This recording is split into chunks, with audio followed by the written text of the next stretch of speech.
Éric Métayer, bonsoir. Bonsoir. Alors on est au Théâtre de la Bruyère où vous jouez les 39 marches actuellement. Quel effet ça fait de se retrouver à la place du spectateur? Là, je trouve qu'on est bien placé. En fin de compte, j'ai pris une bonne place, pas cher, qui vend son spectacle à mort. Alors entre comédien, acteur, voix, metteur en scène et j'en passe sûrement. Je fais les crêpes, j'adore les... Aussi. Très belles crêpes. Tu sembles être un artiste multicasquette. Comment tu te définis? Moi, je me définis comme un bon vivant, c'est-à-dire que j'aime mon métier. Et le gars qui fait de la peinture, ce serait dommage qu'il fasse pas de l'aquarelle et qu'il fasse que de l'huile. Moi, j'ai envie d'essayer toutes les possibilités que m'offre mon art. Oh mon Dieu, quel bordel qu'il me met! Regarde-moi ça, que voilà, que ça a fait la fête, tout ça, qu'après m'a tout ranger. Ça, je dis, je peux pas... Et voilà! Et voilà, ce qu'il draine, ça c'est un drap qui est plein de taches de vinche. Ça, alors là, je peux pas rattraper, hein? Ça même à la machine, qu'en plus ça n'existe pas encore, alors, hein? Qu'est-ce qu'il y a là-dessous? Qu'est-ce qu'il y a là-dessous? Alors j'ai du mal à réaliser que la personne qui est en face de moi, c'est autant le metteur en scène des 39 marches, l'acteur aux multiples métamorphoses que j'ai vu sur les planches il y a quelques semaines, et la voix de Lago, le perroquet d'Aladin. Raconte-nous un peu cette carrière qui a fait de toi un artiste si complet. J'ai toujours eu la chance d'avoir des curiosités et que ces curiosités, par les rencontres que j'ai eues, on m'a permis de les assouvir. Donc quand tout d'un coup je suis allé faire de la synchro, j'ai pu faire des voix, et puis tout d'un coup il y a quelqu'un qui m'a dit hein, à Disney ils font ça, j'ai pu aller faire Iago, j'en ai fait l'autre, hein, il y a Monstres et compagnie, puis il y a bon paquet. Je me suis amusé vraiment à ça. Bon, puis c'est pareil là, on m'a proposé une pièce, au départ je devais jouer dedans, et puis d'un coup on m'a dit mais attends, pour faire la mise en scène je vois pas qui d'autre que toi peut le faire. J'ai dit tiens je vais m'amuser à le faire, ça m'amuse. Donc voilà, après on se fait des peurs, hein, ça ne veut pas dire que c'est tout dans la facilité. Le soir de la première, quand vous êtes sur scène, vous jouez, et qu'en même temps c'est vous qui faites la mise en scène, si ça marche pas, c'est pour vous. Hein. Enfin, c'est pour toi. C'est parce que c'est moi. Alors, monsieur l'agent, vous l'avez attrapé, ce tueur? Oh, surtout ne vous inquiétez pas, on va l'attraper. Oh, il va pas rigoler longtemps. En voiture, attention au départ. Et surtout, si vous voyez quelque chose de bizarre, prévenez-nous. Vous pouvez compter sur moi. C'est prochain arrêt, les haillons. Édition spéciale, monsieur. Non merci, petit. Attention au départ. Oui, bon, bah ça va, on a compris. Et surtout, restez vigilants. Comptez sur moi, monsieur l'agent. N'oubliez pas. J'oublierai pas, monsieur l'agent. Comment tu présenterais les 39 marches donc adaptées de Alfred Hitchcock? C'est l'adaptation du film d'Hitchcock, et sauf que on y a mis une grosse dose de délire et de rigolade. Voilà, mais ça garde l'histoire. Il y a quand même l'histoire policière dedans. Ceux qui ont vu le film ou ceux qui ont l'intention de le voir retrouveront le côté policier du suspense, mais on a quand même franchement dérapé. Donc est-ce que c'est ça la patte Éric Métayer sur cette pièce? Bon, s'il y a une patte, c'est surtout, je dirais, bon, le délire, oui, puis surtout le rien. C'est-à-dire que j'adore jouer sur un plateau de théâtre avec rien. Parce que je trouve que le théâtre a la force différente du cinéma, c'est que le cinéma utilise de plus en plus d'effets spéciaux, d'images, de choses comme ça, réalistes. Et nous, si on a une force au théâtre, c'est qu'on peut tout enlever, on prend 2 morceaux de tissu et on dit c'est la mer. Et ça, c'est une force que n'aura jamais le cinéma. Donc on fait jouer l'imaginaire du public avec le nôtre et on s'amuse bien. Voilà. C'est froid. Oh, c'est très froid. C'est très froid. Arrêtez. C'est froid. Je sais pas nager, très très mal.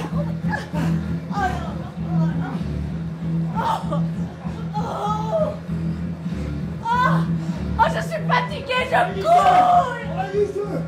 Allez-y, c'est pas là. Allez-y.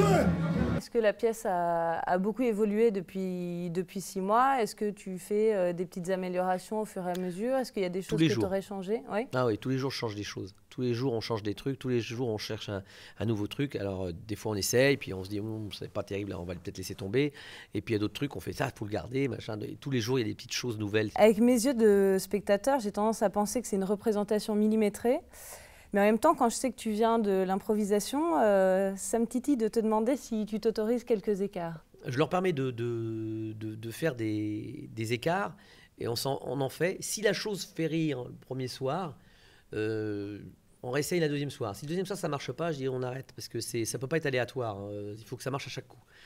Et puis après, bon, il y a un côté en fin de semaine Combien on a rajouté de conneries? D'accord. Alors on va en garder 2, hein, parce que si on commence, on a 2h30 de spectacle. Donc je garde les choses les plus fortes ou les plus intéressantes dans le spectacle.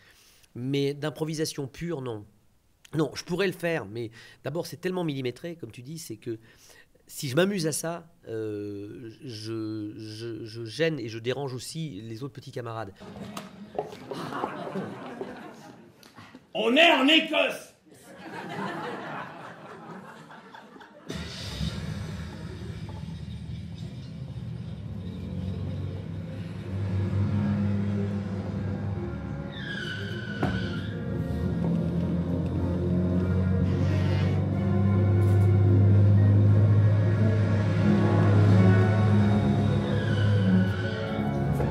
Dans quelques heures, tu es à nouveau sur scène. Comment tu te sens?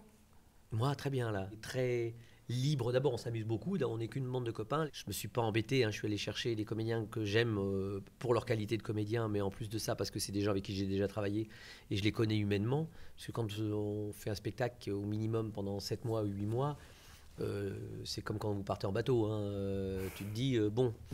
je vais peut-être prendre des potes qui sont vraiment des gars, des vrais potes, parce que si c'est pour me retrouver avec des gars qui nous emmerdent sur le bateau, c'est pas possible. Donc là, j'ai choisi des gens avec qui je m'entendais et qui avaient le talent de faire ce genre de spectacle. Et puis en plus là, comme on a su pour les nominations Molière, on est encore plus léger et plus content parce que bon, on a 4 nominations quand même, entre autres comme meilleur spectacle comique, donc ça fait plaisir. Oh. Regarde-moi ça, Willy, ce jeune couple-là. Oh là là, et la dame là, qu'elle est toute trempée. toute mouillée. Mes pauvres chéris. On n'avait pas prévu un décor et un accent écossais, là? Mais si. C'est-à-dire, l'accent écossais, c'est pas facile. Et il est d'où, votre accent, là? Alors, c'est un accent du Sud, ça. C'est Édimbourg, ça. Est-ce que tu as d'autres projets déjà dans les tuyaux pour la suite? Oui, mes tuyaux sont pas bouchés. Pour l'instant, j'en ai un qui est une pièce moitié comico-dramatique, qui a priori est tiré, enfin, qui est pas a priori, qui est tiré d'un film qui s'appelait No Man's Land, et qui est un film sur la guerre en Bosnie, et qui a une forme de comédie très grinçante, très grinçante. Et puis un projet fou, je ne sais pas si j'arriverai à le monter, mais je veux le monter, qui serait monté en comédie musicale King Kong. Et sinon, peut-être le spectacle durant, je ne sais pas combien de temps ça va se faire, mais peut-être je voudrais monter Les Aventuriers de l'Arche perdue dans le même style.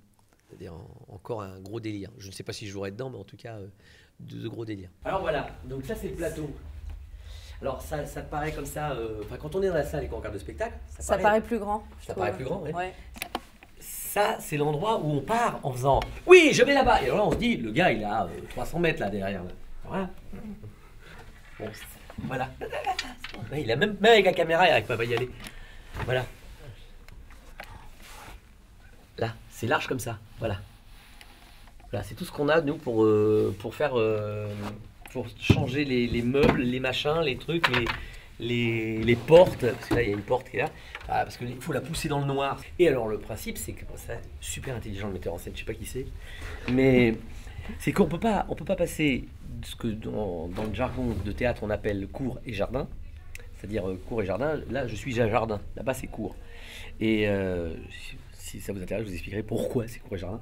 Ah bah oui alors. Alors cour et jardin, donc ça vient du théâtre du Palais Royal, qui d'un côté était qui donnait sur une cour et l'autre côté c'est donné sur le jardin. Donc on a considéré que la scène était tout à le jardin. Et donc on peut pas passer de cour à jardin. Donc l'intelligence, coucou, il est encore là, du metteur en scène, c'est ça, super subtil. Voilà.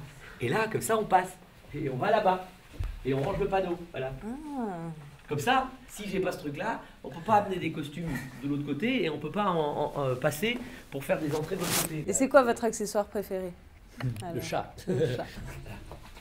Voilà, c'est mon chat, alors ça, voilà, ça.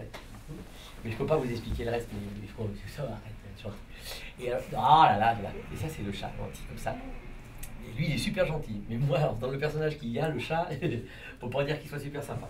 Voilà, alors 39 mars, Dishcon. Voilà. Je suis vachement bon au ventriloque, on n'a pas vu que je bougeais la bouche.